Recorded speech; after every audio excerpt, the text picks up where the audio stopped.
Selamat siang teman-teman. Tadi Bapak Presiden berkunjung ke keraton. Ini kan memang sudah hal yang biasa kalau beliau sedang di Jogja dan ada waktu, biasanya memang bersilaturahmi kepada Ngarso Dalem begitu. Tadi kurang lebih bertemu selama 1 jam, pertemuannya tertutup. Jadi saya kalau ditanya ngobrolin apa saya tidak tahu.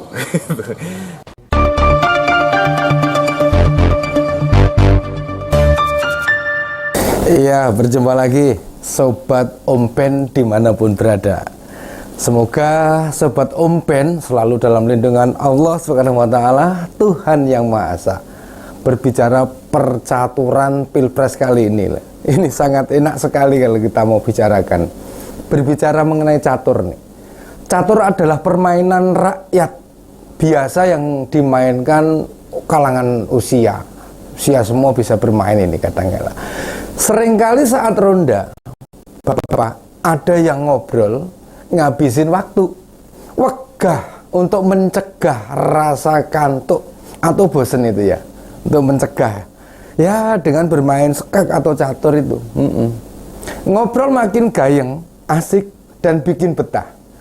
Catur itu permainan yang juga dianggap sebagai olahraga otak yang tidak berbiaya, bikin pikiran menjadi segar. Nah, pernyataan Presiden dalam hak boleh berpihak atau dilarang kampanye disebut banyak orang sebagai kekalutan, kegelisahan, posisinya terjepit dan terdesak sehingga butuh bergerak dalam catur. Nah, di dalam catur itu menandakan posisi raja dalam bahaya. Termasuk kemarin ini mencoba bertemu dengan raja beneran, raja beneran. Tetapi yang raja beneran ini beliau adalah Raja Jogja, Ngarso Dalem Sri Sultan Hamengkubuwono yang ke-10. Bertemunya Presiden dan Ngarso Dalem menyiratkan upaya bagaimana kekuasaannya masih tetap dalam genggaman. Terlebih si anak sulungnya sudah resmi akan berkontestasi. Si anak ini diharapkan mampu menggantikan dirinya. Walaupun publik menyoroti ketidakmampuannya. Jika tidak ada dukungan bapaknya yang menjabat presiden kali ini, tidak akan ada partai politik yang bersedia menerimanya. Mau bagaimanapun. Meski tidak ada penjelasan apa perbincangan yang terjadi antara Presiden dan Kanjeng Sultan, boleh dong kita maknai Presiden butuh pendukung yang kredibel, yang punya kekuatan besar demi memenangkan Pilpres maupun bagaimana. Kita tahu kekuasaan begitu menggiurkan. Nah, dalam permainan catur ini, simbol kekalahan itu tercermin dalam matinya langkah sang raja. Makanya semua bidaknya dijalankan buat menyerang lawan sekaligus melindunginya. Cara berjalan tiap bidaknya berbeda-beda. Yang bisa ke berbagai sisi itu namanya patih. Nah, patih. Yang hanya miring namanya gajah atau menteri atau peluncur. Nah, sedang beteng hanya bisa ke depan, ke belakang, atau ke kiri dan ke kanan. Itu beteng. Dan kalau pion, ya majulah satu langkah ke depan kan gitu. Ya nggak agak aneh, agak nyeleneh, atau unik. Ya hanya bidak kuda dalam catur itu. Cara jalannya itu huruf L. Nih, bagi para pemain catur, bidak kuda banyak jadi andalan. Langkahnya sering tak mudah dikalkulasi. Dalam permainan catur, ketika raja sudah berpindah tempat dan lari ke sana ke sini atau pontang-panting, itu artinya raja dalam kondisi terancam alias panik. Ya, karena sudah tidak ada lagi pasukannya yang bisa diandalkan. Iki nek guyon ini lucu nih. Nek rajane wis terpepet, jarane nyerak numpak jaran melayu. Nah, ini bisa. Semua bidak terpaksa nih ditarik ke dalam penyerangan, bareng-bareng melindungi nyawa sang raja.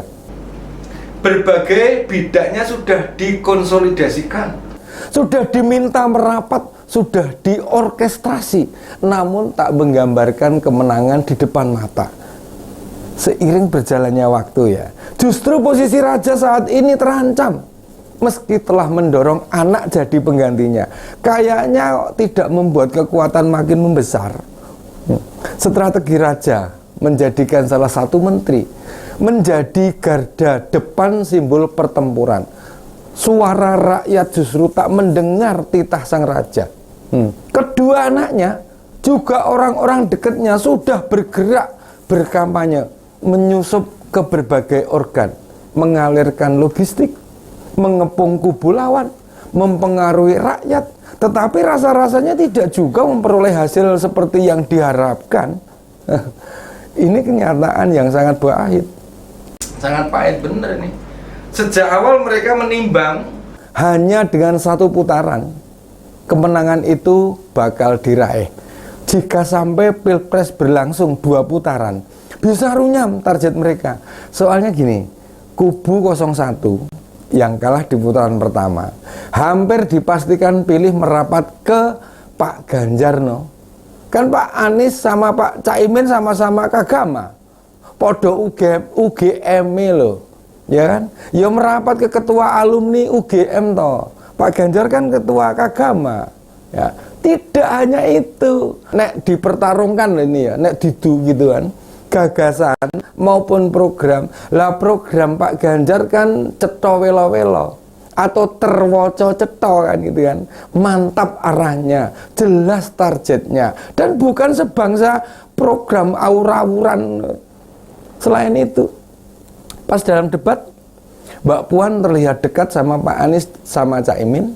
Mau bagaimanapun koalisi itu jadi kebuka lebar loh nanti. Siapa yang tahu diam-diam Pak Paloh dan Caimin membuka komunikasi ke PDIP. Ya meskipun PKS bakal diem aja, mati kutu. Mau ke 02 ada Gelora di sana. Mau ke Pak Ganjar yo piye, kan kader sama simpatisan PKS itu moh sama PDIP. Ini loh, memang saatnya raja bergerak, berjalan di pinggiran, kembali rajin belusukan ke berbagai daerah, sekalipun nyerahin bansos maupun beras nih. Putri Risma hari ini loh yang jabatannya Mensos diminta nggak usah berkeliling kok, nggak kesel dan apa karena Pak Presidennya yang keliling ya.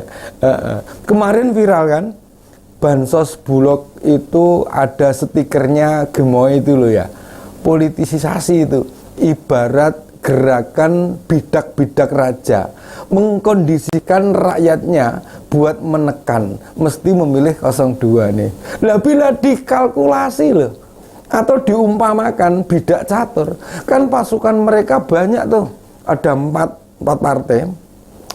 partai parlemen loh dukung mereka, ada Gerindra, Golkar, PAN dan Demokrat. Lalu presiden juga iya di sana. Itu pasti menguasai banyak hal. Belum sekarang ini pejabat sementara, gubernur, bupati, wali kota yang ditunjuk presiden. Soalnya apa? Pejabat resmi nunggu hasil pilkada serentak November nanti. Nah, meski kekuasaannya maupun faktanya terlihat besar, elektabilitasnya loh mentok, ya buat apa? Nah, masih ada tokoh yang butuh dipastikan bisa menambah dukungan. Pak Jokowi turun langsung bertemu dengan Sri Sultan Hamengkubuwono ke-10, Raja Yogyakarta sekaligus gubernur daerah istimewa Yogyakarta itu. Lah wong rakyat Jogja itu sudah pada tahu ngarso dalem tuh ngedukung siapa. Dan langkah presiden ini seperti mau mengintervensi. Mestinya Pak Jokowi itu ngelihat jika posisi Sri Sultan sebagai gubernur ngurus tugas-tugas kenegaraan mau diintervensi atau dicampuri, ya monggo. Soalnya kan presiden jenengan, tapi ini tentang pilpres, dimana nggak ada urusannya presiden maksa-maksa siapa mau dukung kemana. Datangnya Pak Jokowi ini menggambarkan kepanikan raja dalam konteks permainan catur tadi. Lah gimana nggak panik coba waktu ketemu Kaisang, Yang ketua umum PSI itu pas minta foto bareng, Asto Ngarso Dalem loh, menyimpulkan jari 3 gini nih, menyimpulkan jari 3 begini.